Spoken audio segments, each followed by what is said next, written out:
All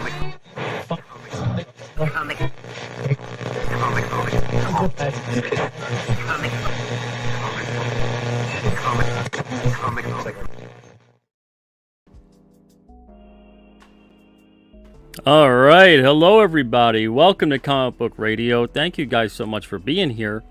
I'm coming at you today. It's nice and sunny outside. It's 2 o'clock Eastern. It was 1 o'clock Eastern. An hour ago. I keep on having 1 o'clock in my head because we usually do these at 1 o'clock. But it's 2 o'clock. This is episode 210. I'm your host, Peter Samedi. We've got Susan Eisenberg on here today. The voice of Wonder Woman, among other things. She's wonderful. See what I did there? And you guys, if you're not familiar with her, you will be very soon. So before we bring her on, I want to say hello to those of you in the chat that got here nice and early. Earlier, I should say. You know, usually we're on at night. We got Ben here. What's up, Ben? It says, afternoon, Pete and Susan. Looking forward to this interview. I am as well. It's going to be fun. Creators Outlet. What's up, Creators Outlet? Hope you're doing good. We got Revan Saber here as well. How's it going? We got Rachel Brinkley here too. What's up, Rachel? Hope you're doing well. Hope you're having a good day. And I've got my Justice League DVDs ready to go. Maybe like Susan can virtually sign them or give them a blessing or something. Doesn't hurt to ask, right? We had a great conversation last night on this channel about movies and shows and whatnot that were comic book related. So of course it's the perfect show to follow that up. Absolutely.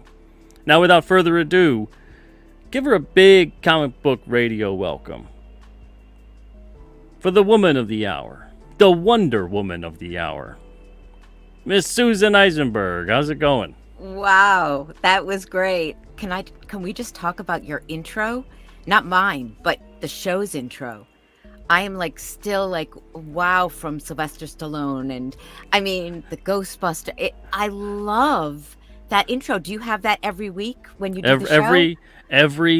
Every single show. Yeah. Oh man, well done with that montage. I mean, that's fantastic, and I'm ready to go. I'm ready to go in the ring. I just feel like you just did this, and go in there and get them.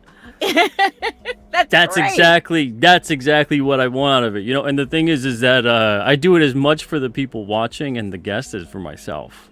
Because, no matter what is going on, I got to get into that frame of mind, and nothing helps better than that. It's just telling me, holy cow, go for it. I'm going for it. Let's go. All right. And Susan, it is so great to be able to talk to you. I've known you for years now. I can't even count how many, but like you said before we started, this was the first time we've actually been able to see each other when we've conversed. So that's great. Yeah, it's really nice to finally see you. I mean, we've talked on the phone a gazillion times. We've chatted, texted, emailed, but this is the first time I've seen your face. So hello to you, Peter. My apologies to you, too, for... It's lovely seeing your face. Maybe it's we lovely. could do that. No, bring out the face. It's lovely seeing your face. Well, Susan, it is so great to have you here. I've got a million questions for you. I want to, logically, let's start at the beginning. In terms of how you got into voice acting in general, how did that come about? Well, I started officially once I got to LA, but unofficially, I used to do ads, radio ads for my dad's business. He had a department store in Rhode Island, and in high school, I would do ads for him on the radio. And so I think I had an inkling then that, this voice thing can do things. But it wasn't until I moved out here to Los Angeles and started acting, and then started on camera acting, and realized not for me. I didn't love it, but I loved when I could be in front of a microphone and just do audio only. I loved it. It felt comfortable. I just took to it. Whereas I didn't take to being in front of a camera. And I was on the set a few times. I was lucky enough to have a director, Lamont Johnson, who put me in his movie and got me into the union and just was a dreamboat. And but I realized I loved the voiceover, so I went and took classes specifically in voiceover at UCLA, and was lucky enough to get an agent, and I've hit the ground running, and I've been running ever since. And it's been an adventure, I'll tell you. It's ups and downs, ups and downs. What was the first professional gig that you were really proud of, that you wanted to tell people about? I think working on the Lamont Johnson project, it was called Voices Within: The Lives of Trudy Chase. And I had to be on camera, and I had to do a lot of action because I was a flight attendant, and Shelley Long from Cheers was the star of the movie. And I had to interact with her and then serve her all this like tea and like do all this business, right? And then get my lines out. And then I had this huge monologue about landing and the plane, and it was so scary. And I knew the crew because I was the director's assistant. So it was like the entire crew staring at me as I'm trying to make it through. And I did make it through. And I was so proud of myself. And so that was probably the first gig that I was like, okay.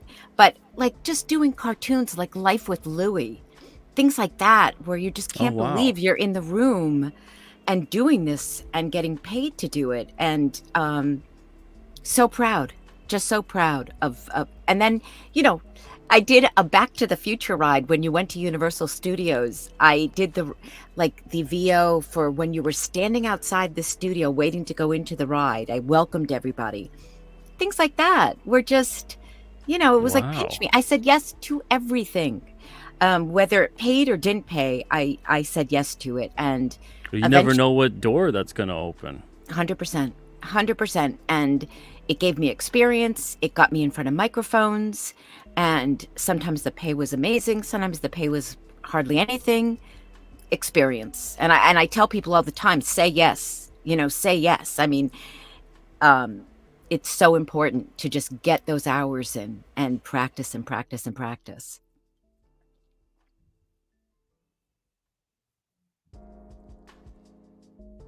Did I lose you? I think I lost you for a second. That might be my Wi-Fi, so I apologize. Oh, looks like we're back. Okay, good. Okay, sorry about that. No problem. It could be on my end too. Okay. I don't know. Yeah. Sorry. We'll say it's on my end. Okay, good. Thanks, good. Peter. No problem. But yeah, so you never know what your opportunities that you're turning down, what that could have led to. And it looks great to have this constant flow of work, a resume. You're always out there. You've got something to talk about. And I encourage that with people too that are just making comics all the time. Mm-hmm. Sometimes being like way too choosy, looking for the perfect thing, especially when you're just starting off too. It could really bite you in the where. Yeah, in the tushy. Absolutely. And like you said, you never know where it leads you. And I think the most important thing is just doing it. And you can be doing it on a big movie. You can be doing it for a small industrial. It matters in terms of like if you need to make a living, you need to get paid and all of that, but you need the experience even more. So, whatever gives you that experience, do it. Yeah. So now let's get to the thing that I'm sure a lot of people are wanting to know about. Okay. The role of Wonder Woman. Oh, her. Okay. Yeah. So the role of, how did that come about? Really, it was just an audition, really. I mean, it just came through my agent's office. I think everybody in town auditioned for it. It was just this thing you did at the agent's office. You went in and you put yourself on tape with the director, and then I got a call back, and that felt big and it felt exciting. And I went to Warner Brothers for the callback, and I got to meet Bruce Timm and Andrea Romano, and I'm sure all your listeners know both of those names. Bruce create Batman the Animated Series, and Andrea's the director and casting director, voice director and casting director for a gazillion projects. I mean, it goes way back and just created the voice cast for that show, really. And then I got to Bruce showed me a picture of Diana and what she looked like, and I read through the script that they gave me, and then they gave me a few notes, and I was off, and I was driving home over the canyon back to my home. And I think it took a couple of weeks, and my agent called and said, "You got it. You got it." And it felt huge. And the weird thing is, it still feels huge. It still does. I still, all these years later, still pinch myself. Personally, to me, I think you're the best Wonder Woman voice that's ever been. Oh, Peter, thank you. And I'm not even just saying that because you're here. You know, I loved, I forget her name. In what project? It wasn't Super Friends, although she might have voiced Wonder Woman on Super Friends as well. Shannon Farnan was Super Friends. Might have been her, but I think her name was like BJ and something else. Oh yeah, Ward, BJ Ward. BJ Ward. Yeah, BJ Ward was in my head. I should have just said it. So you know, I loved her on the Superpowers team, and then yours came along for me, and I was like, that's Wonder Woman. And then since that point in time, any other anime, I'm like, why don't they just get Susan? This is you know, ridiculous. It's funny. I say the same thing. Yeah, it's such a gift. That part was the biggest gift of my professional life. And you know, that the fact that I still get invited to Comic-Cons and to be, you know, a guest on your show. I mean, you and I have a connection beyond that, but you know, if people know me, it's mostly because of her. And you know, that's just, it's the gift that keeps on giving. And people come up to me at the Comic-Cons and say, I know you've heard this 1,000 times, but you were my childhood, part of my childhood. And I said, I have heard it 1,000 times, and it never, ever, ever gets old. That's great. It's great. I mean, it's like I say, it's a gift, and we all feel that way. All of us who got the show feel that way. Oh yeah. Everyone on there, even I could think, like, you know, they go from Tim Daly to George Newbern. Right. And it's seamless, you know, and that's a testament, I think, probably to Andrea. Yep. Because the ear to get the same kind of vocal tone and pattern and intonation and everything else to kind of keep that seamless transition was just, it was there. Yeah. When you were auditioning for the role, did you have that inkling inside that you thought you got it, or at least that you did really good? Yeah. Were they helping it? Were they having a poker face about that, or were they actually, you know, like, oh, you know, you did really good? No, it was a poker face. I think they had a lot of women to see. I don't think I was on their bingo card. I think Bruce had a very specific idea what he had in mind for her. And as he said in an interview years later, I think what sold him on me was, I think there was a certain vulnerability in my voice that he responded to that I don't think he had anticipated.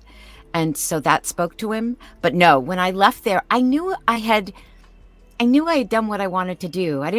You know, you hope that you go and you do your best. I mean, that's for everything, for every audition, for every audition. And I did feel that when I drove home. I did feel like, okay, I don't think I could have done that better. But no, it wasn't like they were like, wink, wink, see you soon. Nothing. Yeah, I had a feeling. No. I mean, and if you know Bruce, you know, he's not the wink, wink, I think you got it type. But so I had no idea. Wow. So what were you trying to emote at that point in time for the character? What were you trying to bring about and send across with what Wonder Woman was? Well, you know, they were very specific about it. Andrea was very specific in describing it to me. She said, you have to always remember when you voice this character that you are voicing a princess and you are voicing a warrior. And you have to bring those two elements to every piece of dialogue you are saying. And I said, okay. Like, all right. And I tried. And there were times during the show where she's like, we're losing the warrior. I never lost the princess, but, you know, losing the warrior. And you'd have to toughen up and remember that you're this Amazon and you're this badass. And, you know, she was there every single time, you know, with all the grunts and all, just everything she had to be so present. You know, it has such a presence as an Amazon. So vocally, you have to bring that presence you Yeah. know, Yeah. to the role. And so the princess and the warrior, I think those two things will always be there for me. Always. Wow. Yeah. That nails it. And I think that's a testament to the fact that they seem to really get the core of what made those characters. Beyond. I mean, one of the things that's so special about the show and why we're talking about it all these years later is that the people who did the show were fans of the genre. It wasn't as if they just heard about Superman 3 weeks before and they were assigned this project. They knew these characters, all the writers, all the producers, Andrea. They all knew these characters. They wanted to do them, pardon the pun, justice. And the writers were smart, and they were educated about these characters. And so when they wrote these scripts, there were so many layers to them. And so the parent watching with the child both enjoyed the episode. And I think that's really why it's so iconic.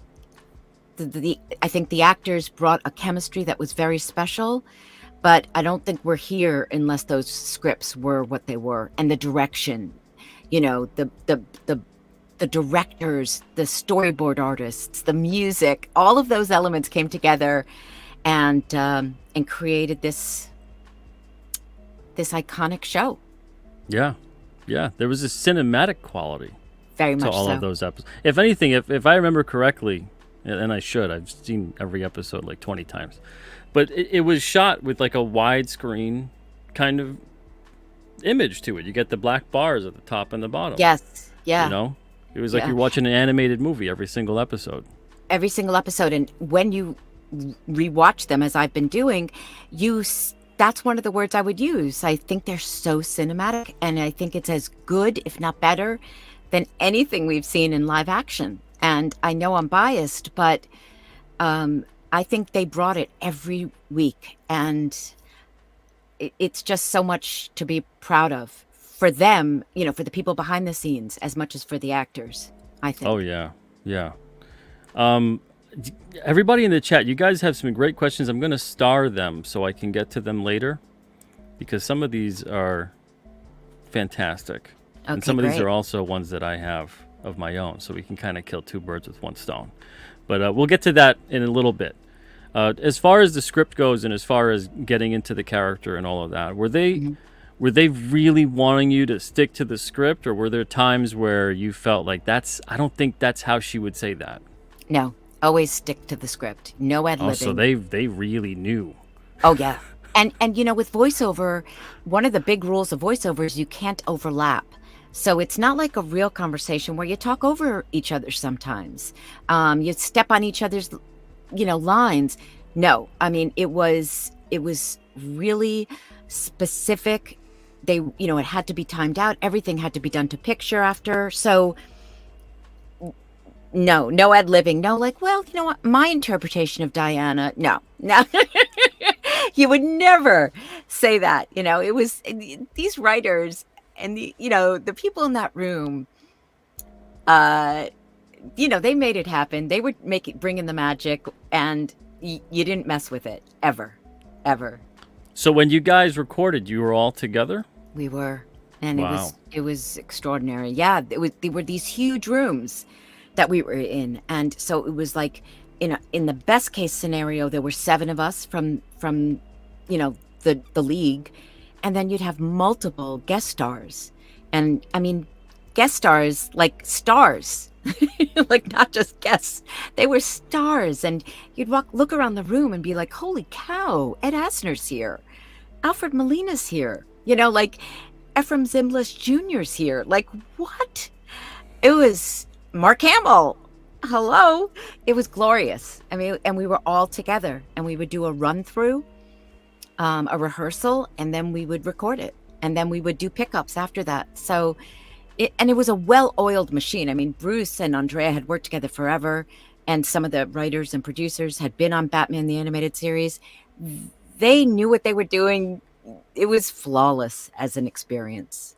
You That's were in wonderful. and you were out. I mean, it wasn't like a little like a lot of dilly-dallying, if I can be old-fashioned, and use that. It was just like you did your work. I mean, there were some laughs, but you also got down to business and got done what you needed to do. I still use dilly-dally. Is that old-fashioned? I think it is a little, but I love that about you, Peter. Let's bring it back. Dilly-dally. Okay, you and Quit I. with the dilly-dallying, everybody. Thank you. After the dilly-dally, though, watch the show. Okay. But after the show's done, just stop dilly-dallying. Okay. But I gotta ask you, I'm very curious. Yeah. I could guess, but it's, what were your favorite episodes to work on? If you can remember or if you can recall. Yeah, no, I can. This Little Piggy was one of my favorites because I had a feeling. I don't know. I had a gut feeling about that one. Well, because it allowed me as a character, as a voice actor, to do something fun and flirty, and I loved that, and having those intimate moments with Batman, which was just, I love those. I love conversation rather than like get to the watchtower. I loved that sweet rooftop scene that Paul Dini brilliantly wrote, and so I love all that stuff, and I loved Kevin singing in that episode. He sang "Am I Blue?" and whenever we would do Comic-Cons together, he would break into song. And even when I wasn't there, he'd break into song. I mean, Kevin had a great voice, beautiful voice, and he loved to sing and he loved to perform. So that's one of my favorites. But the Once and Future thing I loved because it was so funny, and I loved the music in it. Talk about cinematic. Dwayne McDuffie, I believe, wrote that episode, and I dug it. It was just so fun to play that, and the Wild West, and Maid of Honor, because I kind of got to be like the veteran and work with this, younger person. Star-Crossed is a brilliant script, and all of us are in Star-Crossed, I think. So we had scenes together, which I love, and the scenes, all the stuff with Maria and Phil, Hawkgirl and Green Lantern, I just kind of sat on the sidelines and watched all that play out, and it was brilliant. There wasn't really, there were a lot I wasn't in because they couldn't write for 7 people every week. Yeah. So, there were, and I've seen a bunch of those now, and Comfort and Joy, it's classic. So there are so many. I mean, really, I've had a chance to revisit them now, and my appreciation is through the roof for what these writers and directors did with these shows and the actors. But yeah, I mean, just so. Do you have a favorite episode? I don't want to put you on the spot. Oh man, I just did. But I'm putting you on the spot. Don't dilly-dally with your answer. Yeah, I'm not gonna. I love them all. Yeah. It's a great show. It's a great show. Yeah. Whenever I always intend, I get like an episode in my head. I'm like, I'm going to put that on, right? And then I just let the whole rest of the series play out. Every time. I'm like, I don't know why. I should just start it from the beginning and just let it play out. So it'll be like, okay, well now the rest of the week, I'm going to just have that on in the background as I work. And that'll be how that goes. I hear that from a lot of people, like where they have it on in the background, like getting ready for work in the morning, coming back and making dinner. Yeah. I love that. Yeah. I mean, man, it's so tough for me to pick a favorite episode, but yeah, I love so many of them. Now, when it came to working with not just having other characters with Wonder Woman, but working with certain actors, are there any that stand out in your mind of, those were your favorites for some particular reason? Well, like if you got a script where you're like, oh, she's going to be with, this character, so that means I'm working with so that's, and you were psyched for it. Yeah, I mean, probably Carl Lumley as Martian Manhunter, because I just loved that relationship. I mean, he had a sweet relationship with everybody, as the character. And also Carl is probably one of the loveliest people I've ever met in my life, and everyone loves him. And that's not an exaggeration. He just is so soulful and sweet and kind.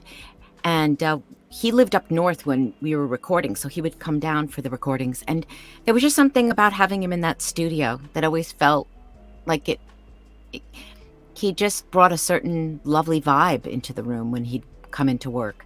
Um, I loved working with Kevin because I'm a huge Wonderbat fan. And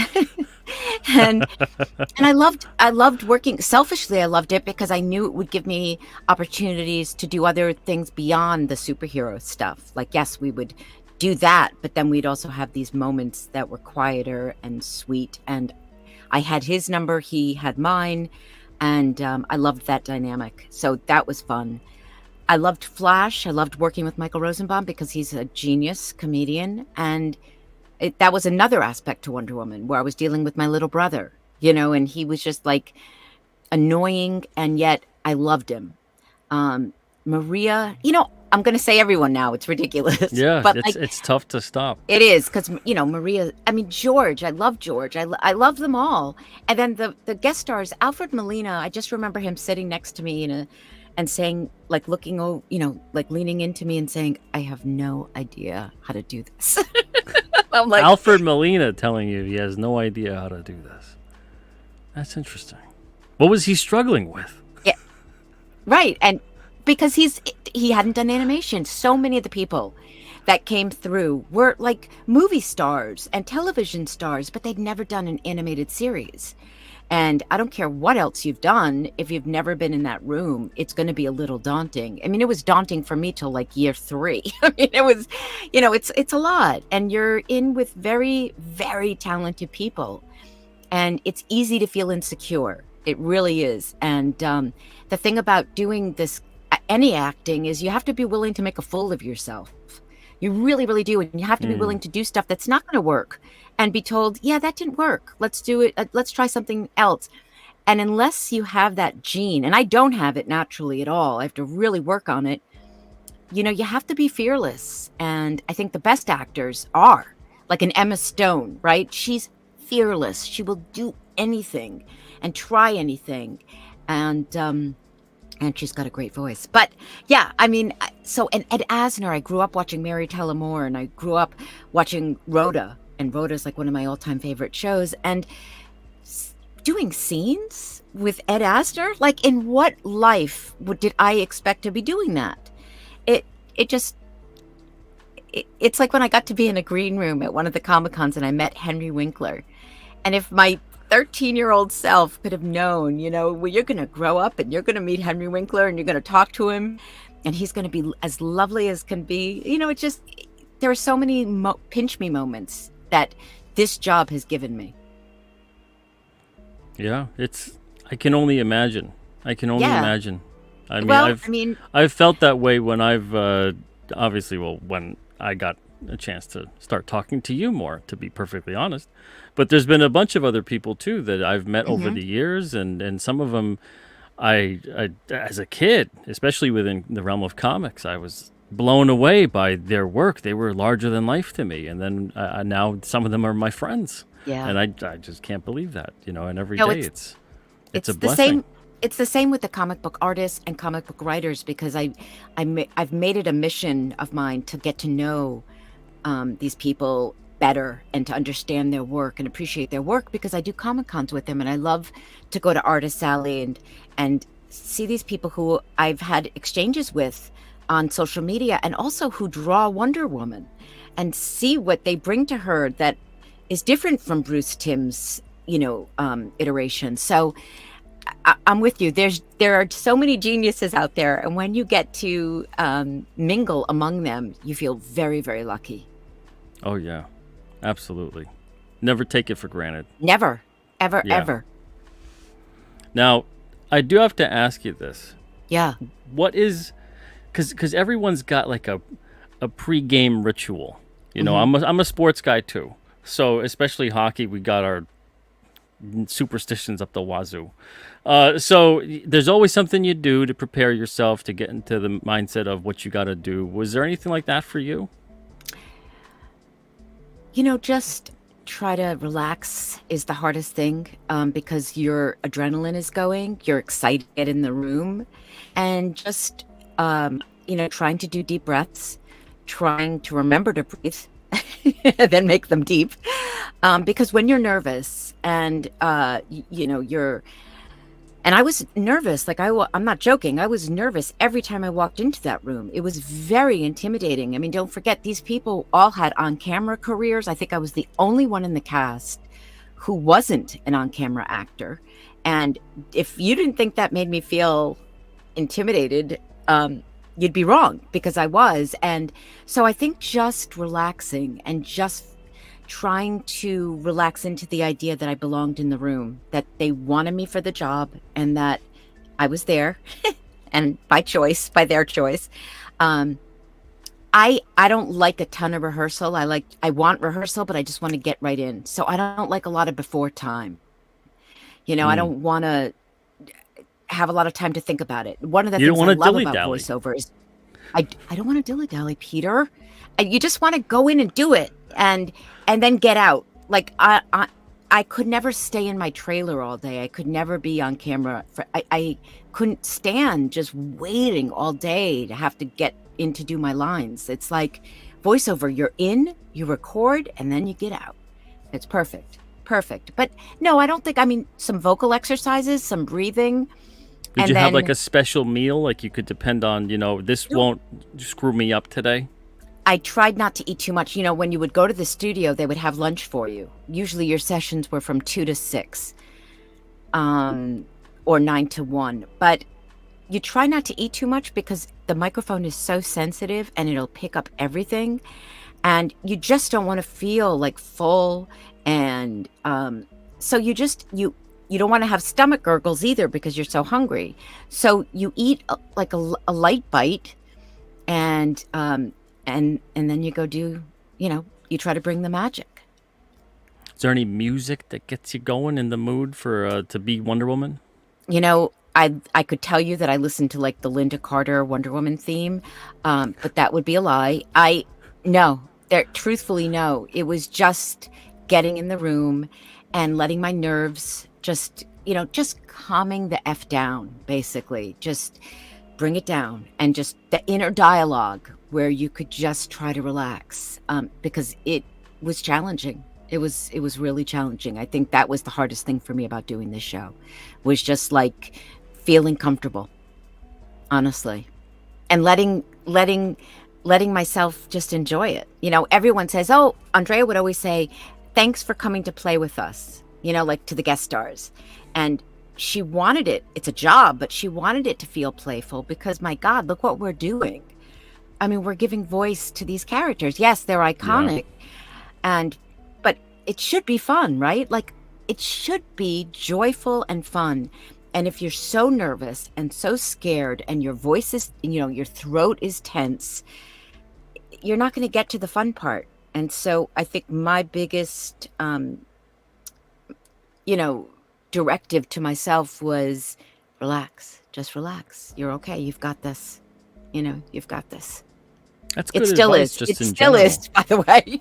It still is. Every time you go into a room, whatever project you're working on, it's still, you've got this, I think you've got it. I think By George. I think you've got it. I believe in you, Susan Eisenberg. Thank you, Peter Sametti. You're welcome. Sheesh. Now, I gotta get into like a little bit of a. It's not like dark territory or anything like that. So Okay, don't be scared yeah. of that. All right? Okay, After good. just saying that, you gotta relax, right? Oof. I'm like, all right, now I gotta stress you out. Okay, what? Okay, so when the show was wrapping up, Yeah. this is a two-parter. Okay. One, did you know that it was coming to a close? And then two, any regrets? Did you wish that they had done something with the character or with the characters in general? A certain kind of thing that played out? Because you got to have a feel for these characters over time and the different stories they've done. Was there any kind of thing you wish that they had touched upon that they never did? Well, certainly I would have loved to have more of us, because I thought the seven of us and those writers and directors were just extraordinary altogether. But we really ran for 5 years, two for Justice League and then three for Justice League Unlimited. And we didn't know. The actors are the last to know about pickups, about everything. I mean, I was just talking to Rich Fogel, who was our writer and producer on the show, and he said there was an 8-month hiatus between the first season and the second season because they didn't know whether Cartoon Network was going to renew us. So, you're just in the dark and hoping the phone will ring to say, come on in. So we didn't know. But I would say that was a very good run. And you don't want to be a piggy about it. Like, of course, everyone wants to keep going on things. Could have went for another 20, 25 years. Absolutely. I'm not even joking. Easily. Well, this is the piece that I do regret and that makes me very upset, is that throughout all this time since we went off the air in 2006, I have asked over and over and over again. The fans have asked over and over again. My fellow cast members have asked over and over again for us to be reunited, to have a Justice League reunion. And why that never happened, I'll never know and I'll never fully understand, because everyone wanted to do it. And I don't mean like we should come back and do another series, because that's hard to get that band back together for that. I agree with what Johnny is saying here, that not doing a motion picture was a real lost opportunity. That would have been huge, phenomenal. And I pitched it to everybody. I had the hashtag JL reunion. There was an account on Twitter that was devoted strictly to a Justice League reunion. That it wasn't run by me. It was run by this lovely gentleman who was so devoted to the cause. And it had everyone on board except for the studio. And that remains a huge heartbreak for me, because a movie would... Now, we did do Justice League versus the Fatal Five, and we had me and George and Kevin, and that was a gift. And I did other Superman versus Batman and The Apocalypse and Justice League Doom, which was a great movie. I think with Timmy Daly, actually, and Kevin. But we never got us all back together. And there we were, all seven of us, saying, we're ready. We've got I had the tiara. I had the lasso. Kevin had the utility the bracelets. Belt. I got everything. I mean, seriously, they're right up there, actually, the bracelets. But I have everything. And, what we need is for you to take the lasso of truth and wrap it around whoever was the decision maker at the time and go, why? Yeah. Because you guys were doing animated movies. Yeah, 100%. And so why? I don't know. And by the way, Peter, because, I was so tenacious about this, and obviously you can see that I'm still upset about it. You will never get a straight answer. And don't forget, you have people coming and going who are in charge. So whoever was in charge then is not there anymore. But yet there still wasn't. And now with Kevin's passing, it even hurts more, because there'll never be more Wonder Bat. There'll never be those moments with Kevin where we just, there won't be those moments. And we had the opportunity. So it breaks my heart, honestly. And I'm glad you brought it up in a way, because I want the fans to know that we tried so hard to make that happen. Yeah, I remember the push for that. And I thought that that totally makes sense. And obviously so many other people did too, but whoever was in charge of making the decisions just didn't really seem to think that it was necessary or was that big of a deal. Or right. And and Bruce said he would do it. Andrea Romano, who had retired recently, had said, I'll come back. I will come out of retirement to direct that movie. It's insane. So really, every key piece was Bruce, just tell me where and when. Yep. And wow. I know. It's a heartbreak. It's a real heartbreak. So that's, I'm in it with the fans in that. I just, we tried, with Young Justice. When Young Justice came back, I was so excited for the fans. I thought, wow, look at what they did. Greg Weisman encouraged everyone to fight for the show and to watch it and rewatch it and buy the DVDs and before streaming. And they did. And man, I was so happy for those fans when that show came back and they could have, again, I was never trying to get the show back on Cartoon Network because I really did feel that ship sailed. But the one-off movies straight to DVD, that would have been a complete and total joy for everyone involved. Yeah. Missed opportunity. # missed opportunity. And Susan, you don't need to comment on this, but honestly, for me, Justice League live action has been was disappointing. Yes, I can comment and I will. Okay.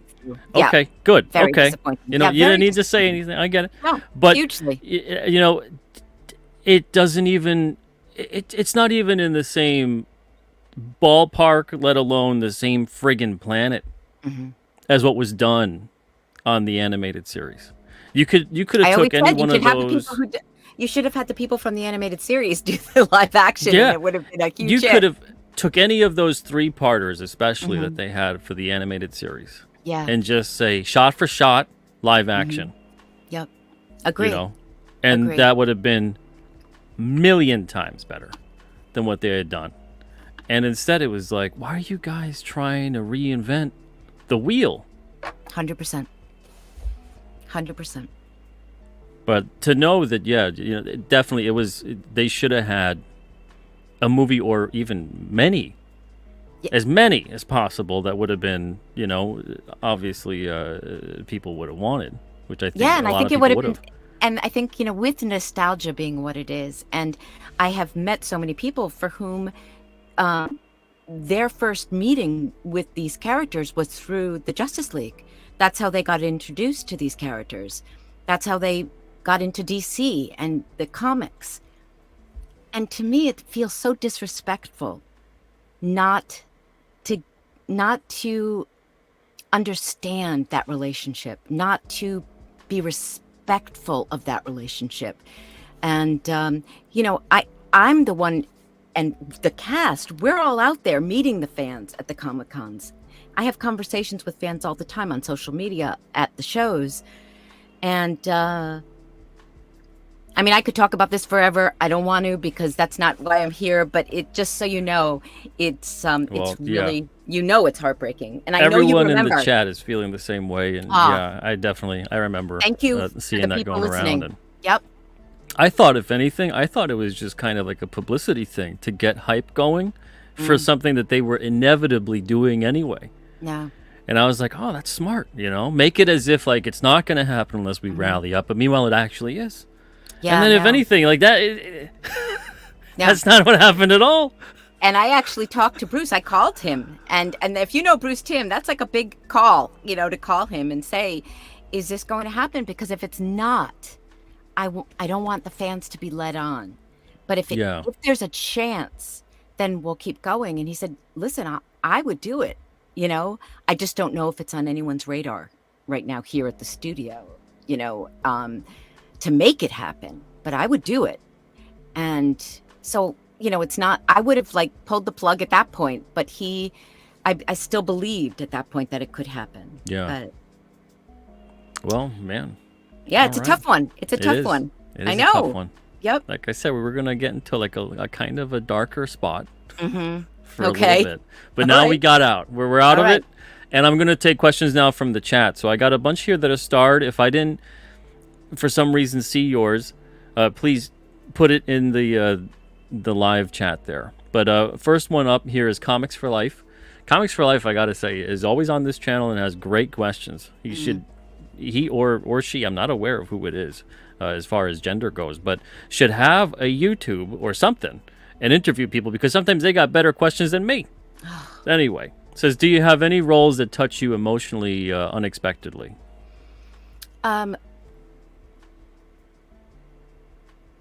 Yes.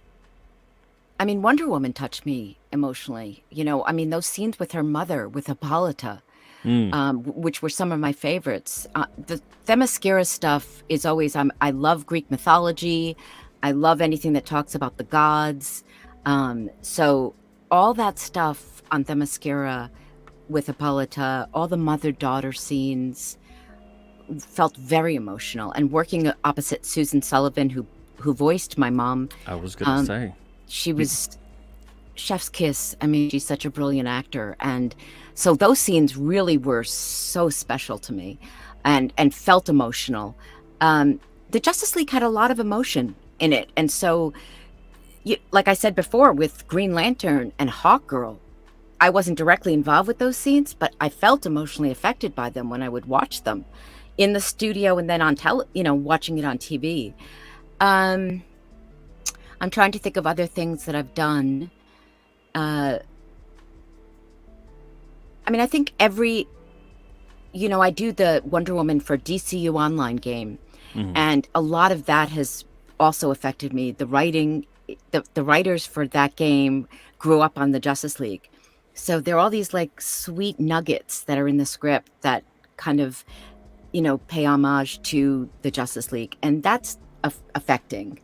I'm in a show right now called Masters of the Universe, and I play the sorceress, and all the stuff with my daughter, Tila.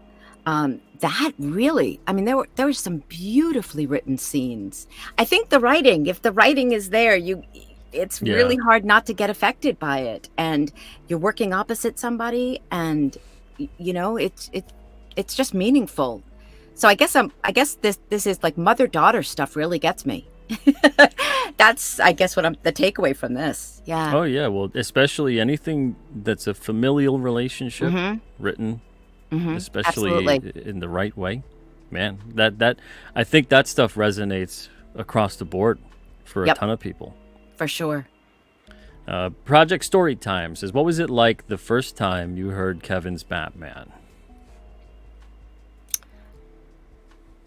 I didn't grow up with Batman the Animated Series, so the first time I heard him was on the Justice League. And even better. Wow. Yeah, in the recording studio. He never failed to amaze. He brought so much to that character, and I think it wasn't just a superhero voice. Kevin was a trained actor. He had gone to Juilliard. He brought so much, so many elements to that character, so many layers, if you will. And I think that's why he became the iconic voice. There'll never be a voice like that again for that character. There'll be other wonderful voices, but never that voice. And he was the only Batman I ever had. I never worked in anything as Wonder Woman, and I've done a bunch of Wonder Woman projects, but I've never done anything without Kevin. He just, he could make you weak in the knees. He could make you afraid. He brought everything to that role, and he loved it more than anything. He never, ever, ever took that part for granted. He loved it. He loved it with his whole heart, and he loved the fans, loved them. Oh yeah. Yeah, he had such tremendous emotional range for that character. Woof. I mean, and then when he got to play the live action, that was like a dream come true for him, to be involved with that and to be asked to do that. He was extraordinary in that part. And so when I heard him do it, I probably felt what all the fans felt. Awe, and just like, holy cow, Batman. That's, how. That's probably what I felt. Andrea's like, Susan, you have a line here? Yeah, no, it would be Andrea that we'd have to tell. They had the greatest friendship. They were very close friends, Andrea and Kevin. And he would flirt with her like, he'd be like, Andrea. He would do all these things with her and tease her, and she would just, be like, "What? All right, let me get my bearings." It was so sweet. It was so sweet, so fun. And yeah, he just, when he sang Am I Blue, like literally at the conventions right next to me, I was just smitten, truly. Yeah, wonderful dude. Let's see. Comics for Life with another great question. Says a good voice actor. Oh, he had actually clarified this. Says a good voice actor is not. Said a good actor. You meant to switch it. A good actor is not Okay. always a good voice actor. What do you think are things an actor has to do better in their voice acting approach? Um, Learn how to use your voice. Learn how to make your voice tell the story. In addition, I mean, you're using your body, but you have to be careful with using your body because the mic picks up everything. So you can't be too physical, even though, like, when you're throwing the punch, I would throw a punch in the room. And when you're getting punched, you're actually, taking in the breath and, you see it. It's not like you're just standing still. But you don't have any other instrument to really work with. You don't have a costume. You don't put on the costume and then all of a sudden you feel like Wonder Woman. You have to find that. And I'd say the biggest thing you can have as a voiceover actor, the biggest help is imagination. Work Yep. on your imagination. You have to imagine Themyscira. You have to imagine. You're not there. It isn't live action. Visualizing Right. that You're you're not there. seeing exactly. You don't have the picture. When we recorded, we didn't have picture. We'd only see the picture after we went in to do the ADR, the additional dialogue recording, when the oofs and the so you just have to be able to bring that, especially in video games when you don't have the cast with you. You're just you and the script and a director on the other side of the booth. You have to imagine, these places and these scenarios and put yourself in that scenario. So using your voice, which doesn't mean yelling, but just knowing your instrument, knowing your breathing, and then being afraid to make an ass of yourself. And because you have to do and you have to do funny sounds, and it's not all sounding like Wonder Woman, right? And then using your imagination. Was there any time anyone ever showed up in costume? No. I can honestly say no. I think. I don't think so. No, that's a great question, but I don't think so. George didn't have like a Superman No. shirt under there sometime and be like, The only one of us who was a huge fan of the genre was Phil. Michael a little bit, like in terms of comic books, but Phil knows everything about everything with all of this stuff. He'd be on the floor reading the latest comic book during our break. I mean, he was everything. So he would have been the one to do it, but no, I don't think I ever saw him in a Green Lantern costume. And if I had, I don't think I would tell. hey, these are the questions, folks. I know. I mean, yeah. It's the hard-hitting questions. inquiring minds. wanna know. I get it. Yeah. Let's see. Rachel wants to know. I was going to ask you this, so I'm glad she did. How well are you at doing different accents? I'm not great. I mean, there are some people. This is the thing. I have a very small toolbox, and I'm proud of my toolbox, but it's not big. So accents that I'm familiar with, British, no problem, and Parisian, not a problem. But if you get into like regional dialects, that's where I'm going to have a broad. If you give me the broad spectrum, I can bring it. But if you get very, like, it's the eastern part of the country on the western, I'm not your girl. I have such respect for so many voice actors, the Jennifer Hales, like the Tara Strong, who can, be a ladybug, and then they can be an Amazon, and they can also be from anywhere in the world. And I bow down to all of those women, and but I'm not one of those women. What about New England? What if you had like Wonder Woman? Right? And I should be able to do it, but I lost my accent very early on. I never had a strong accent. My parents had a little bit of Rhode Island in there, Peter. And I just was talking to somebody from New England, and her accent was so strong, and I loved it. But I couldn't recreate it like that. I'd have to work on it. But that's why they have dialect coaches, Yeah. Well, there you go. Comics for Life, another great question, says, having played the character as much as you have done, which actress do you think has what it takes to play Wonder Woman in the next film? The live action? Let's say I'll kind of repurpose the question a little bit. If you were to say recast the role, Mm-hmm. or just cast for the next animated, Mm-hmm. based on Oh, voice, is there animated? anybody that you have in mind? Oh no, I don't. I don't. I you ask anyone that question, they'll say I want to do it. Like the thing is, I always say like I don't have ownership of the character, but I kind of like feel possessive, so I want to do it. And for live action, I loved Gal. I think I loved Gal Gadot, and I thought she was brilliant as Wonder Woman. And that first Wonder Woman movie was a revelation. And I was there in the screening when I was invited. I was lucky enough to be invited to attend that screening, and it was glorious. And I thought she was beautiful in the part. So yeah, I love casting, but I'll leave it to other people to cast those roles. Yeah, I would just say, like I said before, why are we even considering someone else for the voice of Wonder Woman?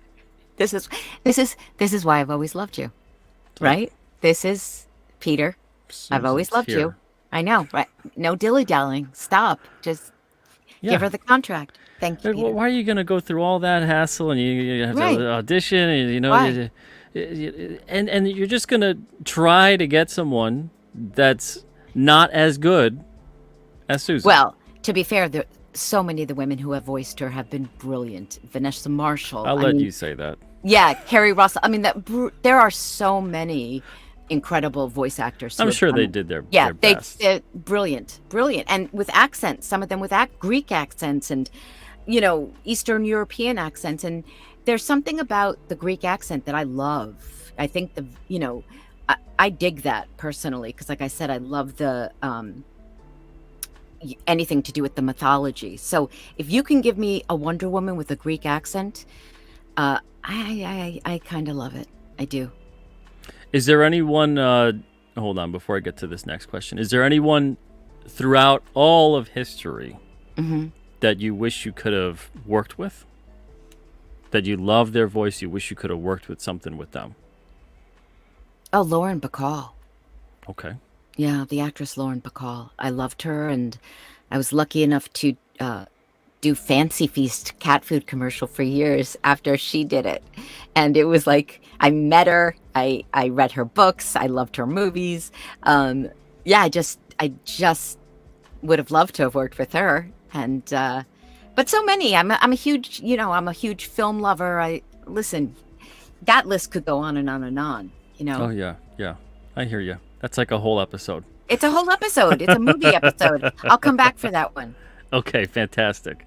Yeah. And okay, real quick here because I know we're pressed for time. Some person says, a question for Susan: did you ever work with Jonathan Harris? That's Dr. Smith from Lost in Space. No, I don't think so.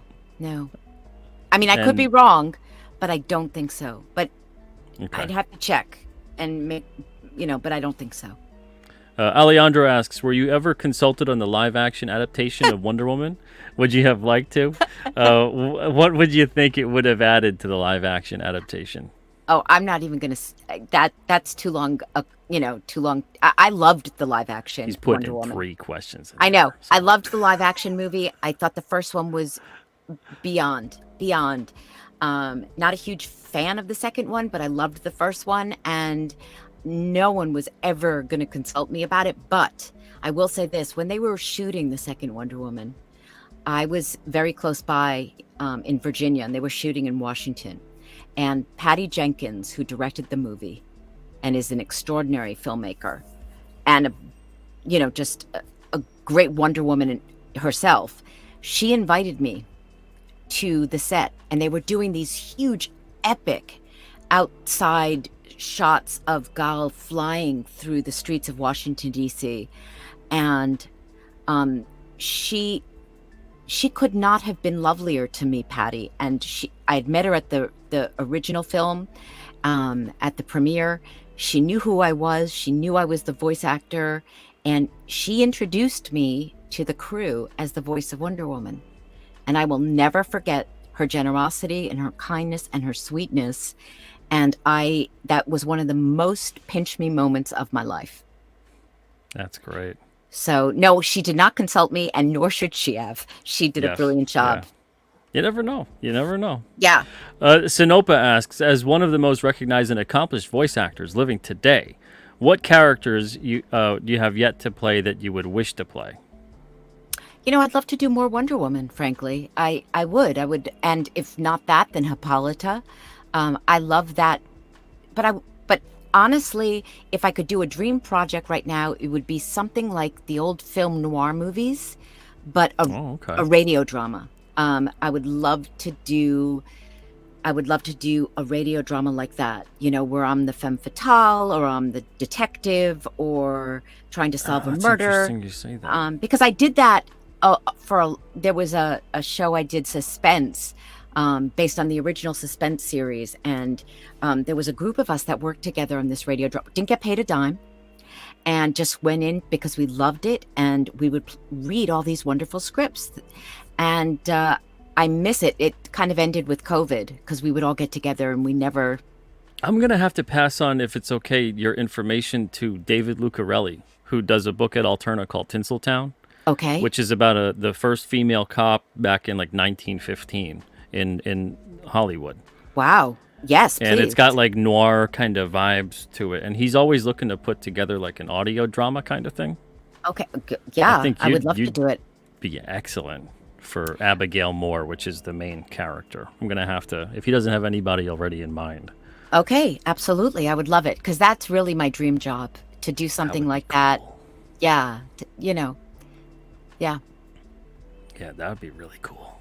All right. Oh, you're welcome. Let's see. Mr. Bill has a comment for you. Says, hi, Susan. Just want to say, Susan is not only an amazing talent, but an incredible human being. Hugs to her and big hi, Peter. Hello, Mr. Bill. Mr. Bill is a wonderful dude. I have such affection for him, and he's a very talented voice actor himself.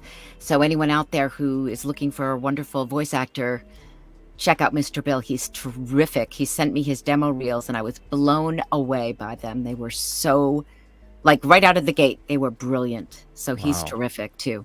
Fantastic. Thank you. Well, thank you, Mr. Bill, for stopping by. And last question here from Johnny Slaction says, would Susan have been excited to have done scenes with Linda Carter? 100%. We were hoping with the live action. I wanted to just do a voiceover. I don't need to be on camera. But I was hoping I could get to do a live action project with Linda, with Shannon Farnan. Like, I just think that stuff is so fun, and it's fun for the fans. Linda was in the Wonder Woman movie, and I just love that stuff. I've met Linda a couple of times. She is grace personified. I mean, the fact that that series ran for 3 years and she created that character that we're still talking about today, that she defined that character so much and so vividly. It would have been awesome. It would be awesome. Oh yeah, absolutely. Man, well, that's about it. Oh, we got some love for Tinseltown in the chat. Yeah, I'm gonna have to pass along your information. Thank you. Be like wink, wink, nudge, nudge. By the way, you voice of Wonder Woman. Yeah. Thank you. Yeah, just think about it, Dave. But Susan, thank you so much. This was great. And thank you for being gracious with your time too. We're like a couple minutes over. I know we wanted to end at 3 my time, 12 your time. Yeah. But thank you so much. My pleasure. Yeah, this has been great. Before we say goodbye, anything you wanted to plug? I know you had a bunch of things that are going on. Yeah, just I mentioned Masters of the Universe, where I'm playing the sorceress, and for all those MK1 Mortal Kombat fans out there, I'm doing a character named Ashra, and also I have a podcast that I'm just so proud of. If you're a Justice League fan, I am doing a podcast called Justice League Revisited with my co-host James Enstall, who is Geek to Me Radio on social media. Some of you may know him. And we are revisiting every episode of the show, and we are having writers, directors, the actors, the composers, the storyboard artists. We're having everybody on, and it's wonderful. So anywhere you listen to podcasts, you can find it. And again, it's Justice League Revisited. And I'd be thrilled if you came over and listened to it, because it's wonderful. I'm really proud of it. And I have a website if anyone wants to find out where I'm going to be, Comic-Cons and all that stuff. It's SusanEisenbergVoice.com.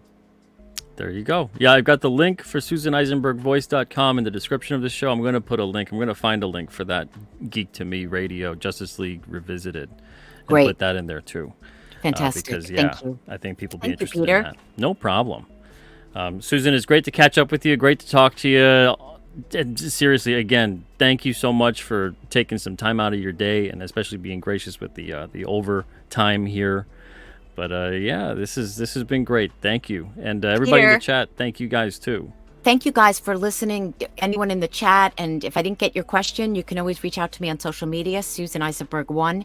And Peter, can I just say it was such a pleasure to do this with you. You know, we always had such a great rapport on the phone and all this stuff, and it's so lovely meeting you and spending this time with you. And anytime you want me back, just, you know.